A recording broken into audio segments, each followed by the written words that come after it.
Bonjour et bienvenue pour l'analyse de cette semaine plus que mitigée qui a vu le Bayern de Munich s'incliner face au PSG 3-2 en Ligue des Champions et l'Olympique Lyonnais gagner seulement au tir au but face au Red Star en Coupe de France. On commence par le match du Bayern.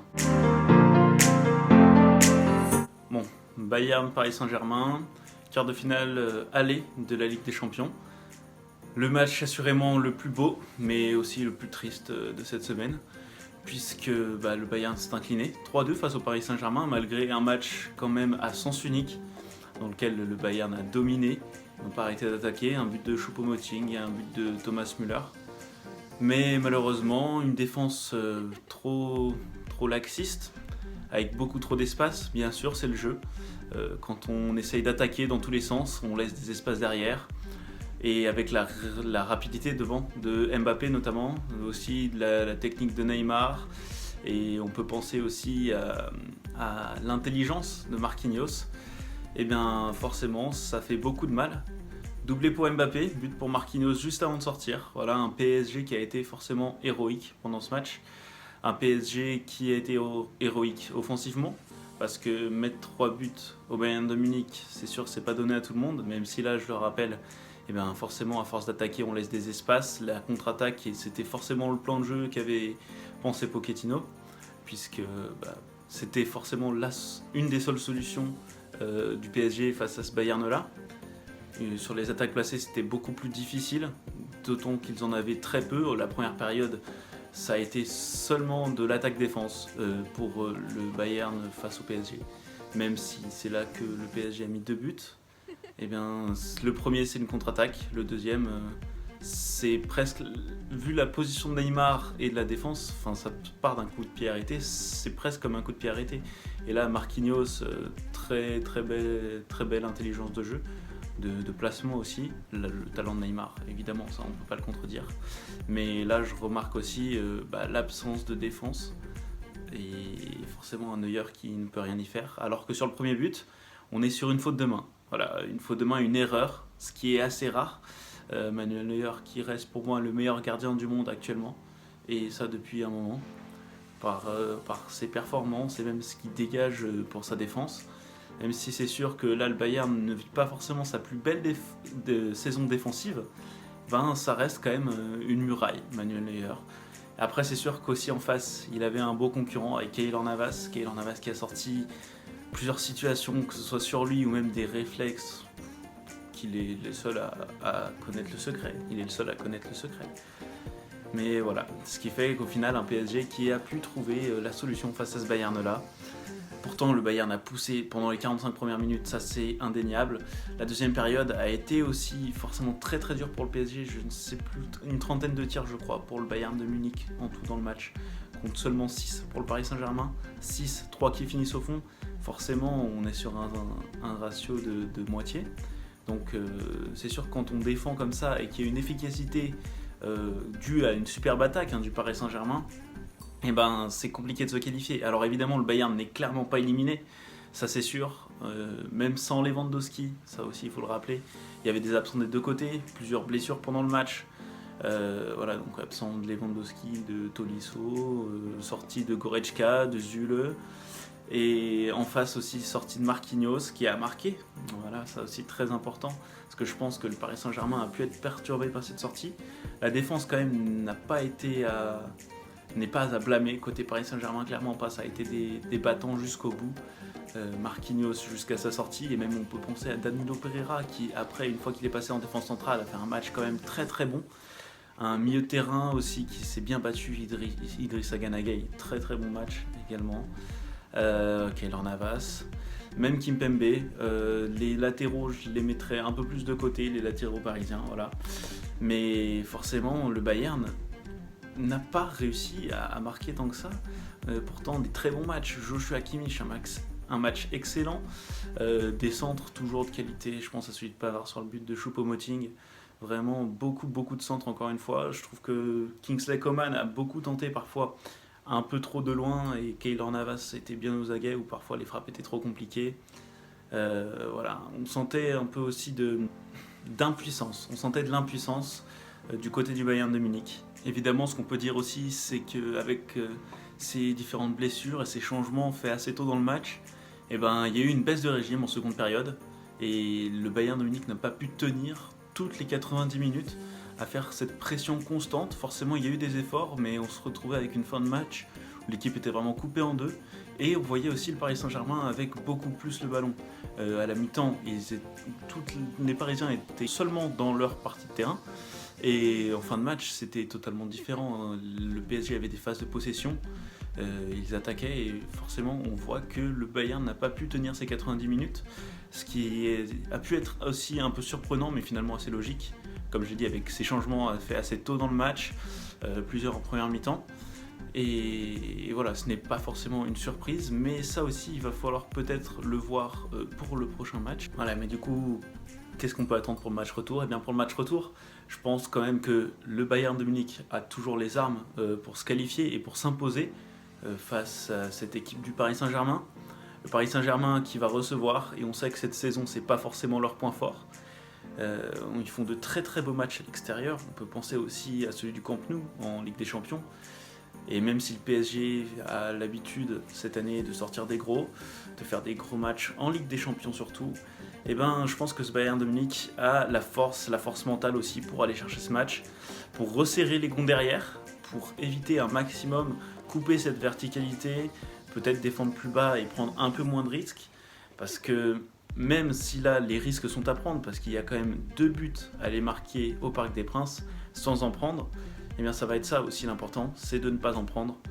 Et l'armada offensive du Bayern de Munich est forcément assez forte pour en mettre 2, ils l'ont déjà fait pendant ce match, et je pense que même sans Lewandowski, ils sont capables d'aller en mettre plus peut-être, parce que là encore, il y aura des absents des deux côtés.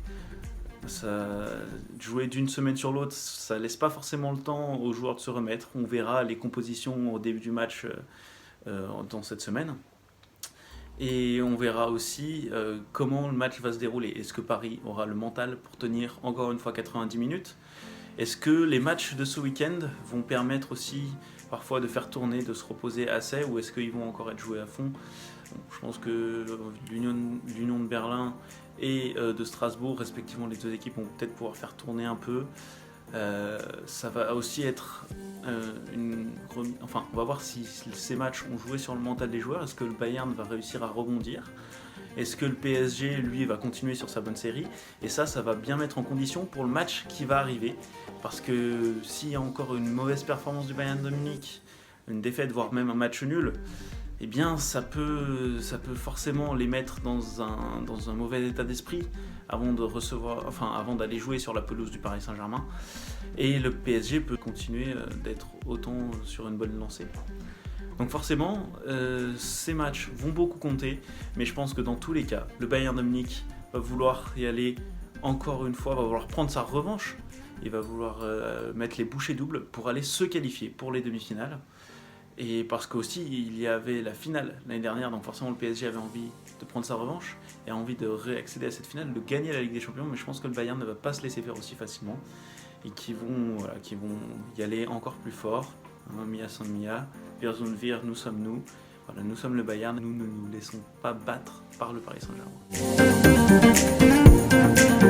Et donc on passe maintenant au match de l'Olympique Lyonnais. Un match qui lui termine par une qualification au prochain tour de la Coupe de France, qui d'ailleurs va se jouer contre l'AS Monaco. Ça aussi, un très très gros match, une belle affiche, espérons-le, en tout cas avec une qualification à la clé. Mais voilà, un match, une qualification dans la douleur, parce que l'Olympique Lyonnais, encore une fois, continue d'inquiéter. Et ça, c'est vraiment très triste finalement, parce qu'il n'y a pas si longtemps, on jouait encore le titre, et là, ça semble très mauvaise posture. Vu le nombre de journées qu'il reste, la forme aussi des concurrents au titre, mais c'est pas la question du jour. Là, on est là pour débriefer le match de Lyon contre le Red Star, et encore une fois, c'est très inquiétant. Pourquoi c'est très inquiétant ? Alors même si Lyon n'avait pas forcément son équipe 1, son équipe première, il y avait quand même des joueurs comme Memphis, comme Paqueta, Marcelo, des joueurs qui occupaient leur place, Thiago Mendes aussi, qui sont titulaires et qui occupaient leur vrai poste, ça reste quand même très très pauvre au niveau du jeu, même face à une équipe de nationale. L'Olympique Lyonnais, 4e concurrent pour le titre et pour la Champions League, doit faire mieux, est capable de faire mieux pour prétendre à une aussi bonne place et à jouer l'Europe l'année prochaine. Parce que là, pour l'instant, ce qu'il propose, c'est très pauvre. 2 buts, mais 2 buts sur des erreurs de l'adversaire. La première, une relance du gardien qui est loupée, et une récupération, but, forcément c'est chirurgical derrière. La deuxième, un cafouillage encore une fois entre les défenseurs et le gardien, Paqueta pour récupérer, passe à Memphis, but, normal. Et jusque là, pas d'inquiétude non plus côté défense, peut-être quelques actions pour le Red Star, mais pas non plus vraiment de quoi inquiéter pour Lorsbeck plus que ça. Mais jusque là, le Lyon n'a pas été capable de se créer vraiment des occasions très très franches. Il y en a eu quelques-unes forcément, mais aucune n'a été convertie face à une équipe de nationale, encore une fois j'ose le rappeler, même si c'est pas pour dénigrer la nationale, mais une équipe de Ligue 1 du rang de l'Olympique Lyonnais doit faire mieux, encore une fois.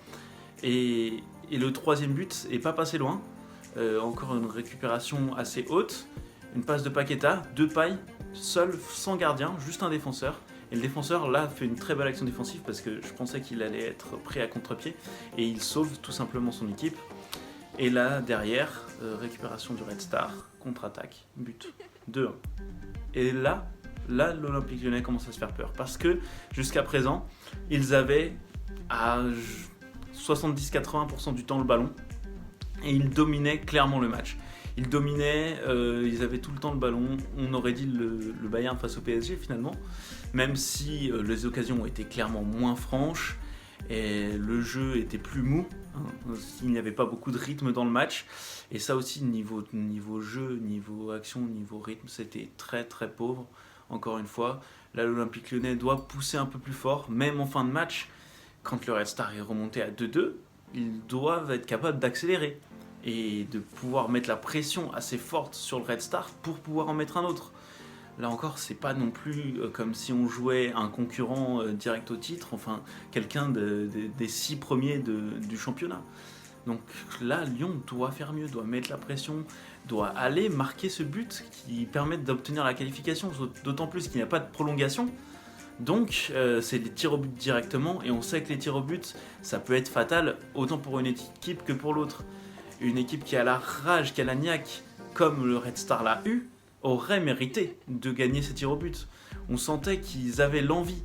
Et malheureusement pour eux, les faits de jeu ont fait... Enfin, la séance de tirs au but, ça a fait qu'ils ont perdu. Et voilà, mais tant mieux pour l'Olympique Lyonnais.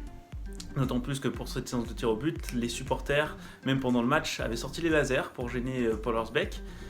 Voilà, alors je pense que pour le coup, ça n'a pas été un désavantage pour l'Olympique Lyonnais, peut-être même un avantage, parce que sur le penalty loupé par le Red Star, je pense que le temps perdu a déconcentré le tireur, et ça l'a fait cogiter, et finalement, c'est peut-être ça qui a permis à Paul Lorsbeck d'arrêter le penalty. Et donc voilà, peut-être que ce laser a été plus un handicap qu'un avantage pour le Red Star, mais ça n'empêche que voilà, c'est pas des choses qu'on aime voir sur le terrain forcément. Et pour revenir plus au jeu, l'Olympique Lyonnais, pas du tout chirurgical, avec aucune force de caractère. Le deuxième but, c'est sûr, est magnifique, le coup franc, rien à dire, même si je pense que c'est pas pour dénigrer Paul Lorsbeck, mais je pense que Lopez l'aurait peut-être arrêté. On connaît sa vivacité, ses réflexes, ses envolées aussi. Donc je pense qu'il l'aurait pu l'arrêter, mais après c'est sûr qu'il n'y a rien à dire, le coup franc est juste magnifique. Les caméras d'Eurosport 2 s'arrêtaient sur la position de Melvin Barr. Prenez ça en rigolade, et ça m'a fait penser au match de l'Olympique Lyonnais, parce qu'on avait vraiment l'impression que Lyon prenait ce match à la rigolade et qu'ils n'y allaient pas du tout à fond, et je pense que c'était le cas, ils n'y allaient pas du tout à fond. Et ce qui a fait qu'au final, le Red Star a été capable de remonter et d'inquiéter ces Lyonnais. Et se faire inquiéter par le Red Star, c'est pas normal, encore une fois, je préfère le dire. Voilà, c'est pas du tout normal, ça ne devrait pas arriver, et c'est ça qui est menaçant pour la suite, parce qu'au final, on voit qu'on arrive vers la fin du championnat, qu'on veut viser, qu'on a des ambitions, voilà, notamment la première, ça va être d'atteindre la Champions League, et là encore, ça va être compliqué. Ça va être compliqué parce qu'on a 3 gros concurrents. Et pour avoir notre place, d'être deuxième du championnat, voire premier, parce que ça a été peut-être l'ambition pendant quelques semaines, ça va être très très très très juste. Va falloir se battre jusqu'au bout. On a encore un match contre Lille, un match contre Monaco, mais va falloir montrer plus. Même les matchs contre Nîmes, par exemple, Nîmes qui va jouer sa vie pour rester en Ligue 1, ils vont avoir la niaque, ils vont avoir la rage, et il va falloir montrer beaucoup plus que ce qu'on a montré pour pouvoir être capable de s'imposer contre Nîmes. On voit que Nîmes a déjà battu Lille, et ben, ils seront capables de manger l'Olympique Lyonnais aussi. S'ils jouent comme hier, enfin comme jeudi, pas comme hier, et ben, ils pourront battre facilement, je pense, l'Olympique Lyonnais. C'est quand même une équipe un peu en forme, ça se sent parce qu'ils jouent leur vie. Donc forcément, ils seront capables de faire un résultat contre Lyon si Lyon ne joue pas mieux qu'ils ont joué en Coupe de France. Donc pour conclure, ce qu'on peut dire des deux matchs, un match du Bayern frustrant dans le sens où le Bayern avait les armes, avait les opportunités, mais le Paris Saint-Germain a été très fort mentalement, défensivement, mais aussi offensivement très efficace, voilà. Et une efficacité qui a manqué au Bayern de Munich, qui a mis seulement 2 buts sur une trentaine de tirs. Donc forcément c'est insuffisant. Et il va falloir faire beaucoup mieux la semaine prochaine pour espérer se qualifier. Et je pense qu'ils vont faire se qualifier face au Paris Saint-Germain pour les demi-finales car ils en ont la force. Et un match de l'Olympique Lyonnais tout aussi frustrant, voire d'autant plus frustrant dans le manque de jeu, dans le manque d'envie, dans le manque de rébellion finalement, après s'être fait remonter. Et voilà, ça aussi il va falloir faire mieux pour essayer de se qualifier face à l'armada offensive qu'est l'AS Monaco cette année. Donc si cette vidéo de débrief vous a plu, n'hésitez pas à vous abonner pour la prochaine qui va venir normalement en début de semaine, puisqu'il y a le match ce week-end de l'Union de Berlin contre le Bayern de Munich et aussi de Lyon face au SCO d'Angers. Allez, salut!